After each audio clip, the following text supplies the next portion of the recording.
What is going on YouTube? Hannah back making another brand new Crypto TV episode. In today's video, we are going to be looking at XRP, Ethereum, Bitcoin, as well as the S&P 500. Guys, there's a lot we need to talk about, obviously about cryptocurrency and obviously about this crazy Hurricane Ian, which is honestly just a couple hours away from hitting directly me, which we thought was Tampa Bay and is now directly me. So I'm getting a little worried, but you know, I'm using the electricity while I have it to update you guys and keep you guys informed. I have a little article or a YouTube video that shows you where exactly where the storm is and how close it is to me. From yesterday to today, there's a massive difference in regards to the power of the hurricane. Just yesterday, it was a little bit of drizzles. It was okay as if any other day, but today, waking up, we have much harder rain, and the wind is probably picked up to 25 to 35 mile per hour gusts. I just ran outside. I forgot I had toe straps, and I just tied my car cover to my car, because if I didn't do that, it would most likely rip off. I was already seeing it puff up huge, so hopefully that helps. It's pretty crazy, and we're most likely going to lose power here. But as you guys can see, I guess I'll wrap up the Hurricane Ian things, and I'll let you guys fill me in on more information down in the comments below. And there's also a good chance that I'll be going live later today to keep you guys updated here. But as you guys can see, this is where it is. I mean, it's pretty scary. Tampa was here. We thought this would be moving all the way up here and then hitting Tampa. Nope, that's not what's happening. It's pretty much making landfall right on North Fort Myers. Fortunately, I'm in South Fort Myers, and I'm super inland, probably the closest you can go inland in regards to Fort Myers. So I'm fortunate for that. We're in a very low risk flood zone here. We haven't been evacuated, but everybody else has been evacuated here in the other zones. So it's pretty crazy right now. This is the first time I'm experiencing this. The scary part is it's now like a Category 4 hurricane, I believe, with up to 140 mile per hour winds coming right now. So that's why I ran outside, because if 25 mile per hour winds are making my car cover puff up, then I'm sure 140 is going to just move the whole car. So we'll see how that goes. A little bit worrying, a little bit terrifying, but we'll see how exactly it is. We're well prepared,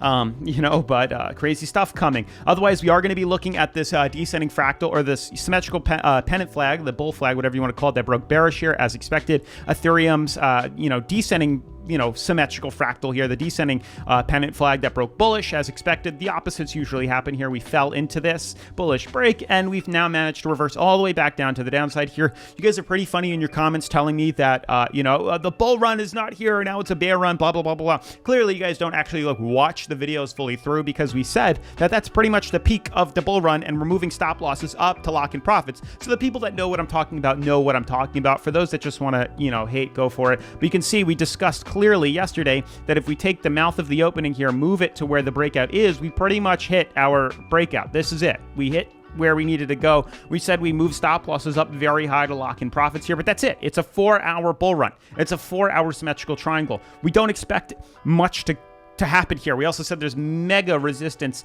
at this downtrend here, so the likelihood that we'd last through this is slim to none. I didn't say we're now in a bull market. I said there's a small bull run here. This is what we're talking about. That we took profits. We moved the stop losses up. We locked in profits, and that's it. We expected a correction back down. You could rewatch my video yesterday here. But yeah, so we're going to be updating you guys on all this stuff. The S&P is dead in the water, which is unfortunate here, really testing its uncertainty. And lastly, guys, today's video is brought to us by Acquire.Fi. It's where investing and Web3 intersect, creating a new wealth building paradigm for all. As you guys can see here, home to exclusive cryptos, blockchains, NFTs, and Web3 M&A deal flows, while ushering in a new inclusive era of wealth creation through acquisitions using blockchain and digital assets. So guys, for more information about Acquire.Fi, will be at the end of today's video, or if you want to check it out earlier, I have linked them down in the top of the description, so make sure to check them out there or hang out to the end of today's video. That being said, make sure to smash the like button, turn on post notifications, subscribe, and let's dive into today's episode. So now that the hurricane update is in for you guys, which is crazy, and I'll probably be going live a little bit later today, as you guys can see here, this is nothing is out of the ordinary here. Nothing is more or less than what we expected here. We saw and noticed that on the 4-hour charts for XRP, that this beautiful ascending fractal here, or sorry, the beautiful symmetrical triangle in this bull flag, you can see pennant flag, bull flag, whatever you want to call it, you could see it form some sort of flag here, and then we fill in the gap here. Typically, if we have a bull market into it, you can see a bull run into it, it typically resides in a correction, and vice versa. If we have a bear market that pulls us into it here, which you could see happen on Ethereum and Bitcoin, we have a bull reaction here, and it's usually the opposites that happen here. It's pretty textbook, but we did hit a bottom, and I'd like to believe that this is probably the lower part that we're going to be moving to. These are the bottoms. It seems like everything's practically basically in sync now for most of the 4-hour charts, that is. You can see the S&P on the daily is, nearing oversold. It is oversold, so I'm hoping, fingers crossed, as we discussed yesterday and the previous days, that this is the lowest we want to move to. And for the past 3 days, we've really been retesting that. So you can see the bulls and the bears are really fighting to either break us back to the upside here inside this channel or just dump us to the downside here. So hopefully the opposite happens and we can reverse back into here because it is in sync now.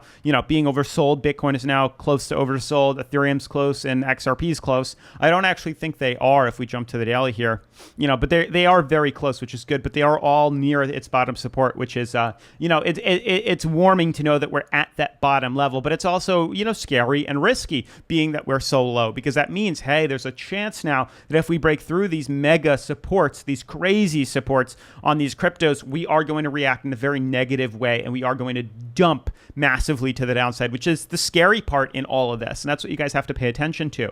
XRP is the only one that's, still clearly higher than where we originally needed it to be at its last resort step here. But we are starting to correct downwards and it's really hit or miss right now. Trades are pretty much paused. We need to see where exactly this market needs to go. We really, really, really need to see where these markets go, because if they don't move yet, there's no reason to be buying in. This is too risky of a play here because it could do this on Ethereum or it could do this on Ethereum. We don't know yet, so we need confirmation. Clearly, if Ethereum can break us through bottom support at 1270, we know to expect to see a drop to the downside here. We know that that's what's going to come and we can short that to the downside.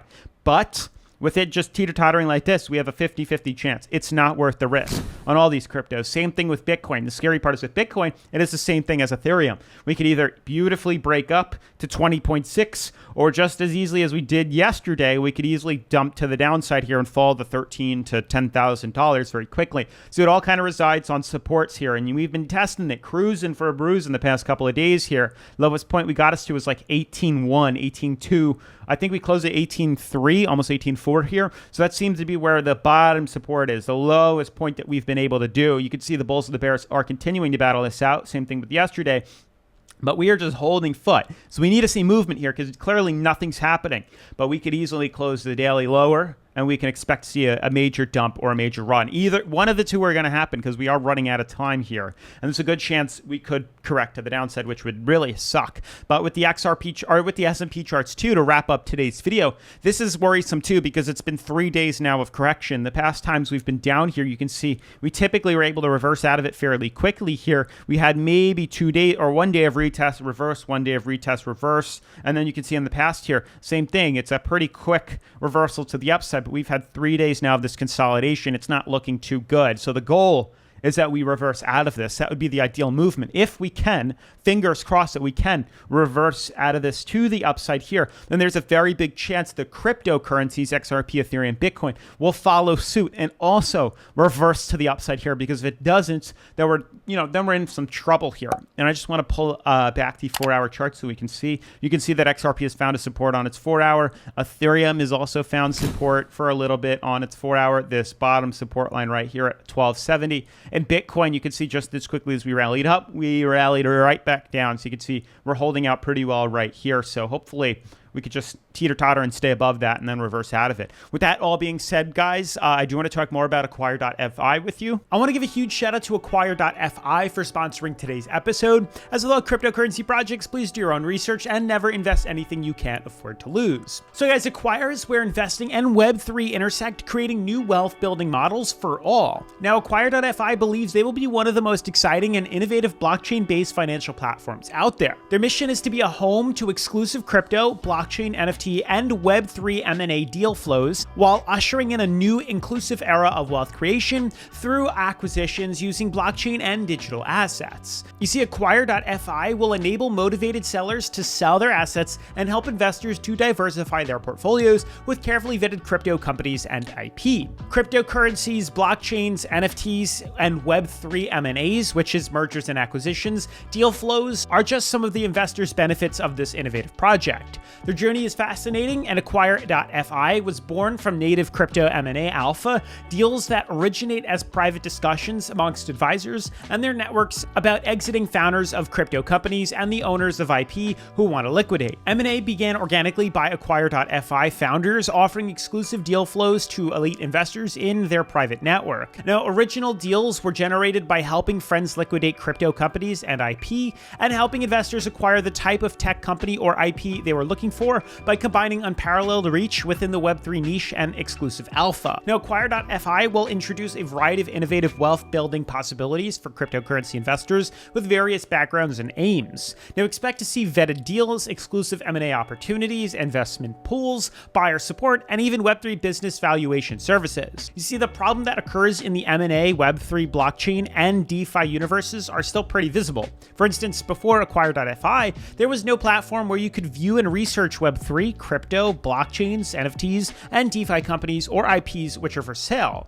Until now, crypto investors were unable to diversify their holdings into more traditional investments employing cryptocurrency, and there was no retail platform to grow wealth through acquisitions. And this is where Acquire.Fi comes in. Now, the team behind Acquire.Fi is an excellent fit for the job. The team includes Web3 entrepreneurs, advisors, and M&A experts. Now, their goal is to be the first M&A marketplace for the crypto and blockchain industry. And one of the most effective wealth building instruments, acquisitions, will be available to retail investors on a single platform. Users will be able to invest through the use of crypto. Acquire.Fi will also have its native token called ACQ, and users can stake the token with tiered access to the platform's exclusive investments. The tiers are 1 through 5, and Acquire.Fi is made to be accessible to micro investors, hence the entry barrier is only 100 tokens initially. Deal flow opportunities will improve, ticket sizes will rise, and stronger governance engagement will be seen in the higher tier. Reduced escrow and no listing fees, referrer eligibility, and tiered community sales rewards are also available in the highest tiers. Tier 5 is the most exclusive one since it provides private access to unpublished deals with direct access to private deals. With that being said, if you want to learn more about Acquire.Fi, then make sure to check out the links in the description down below. Otherwise, shout out to Acquire.Fi for sponsoring today's episode. As always, make sure to smash the like button for the YouTube algorithm, turn on post notifications, subscribe, and I'll see you in tomorrow's video. Peace.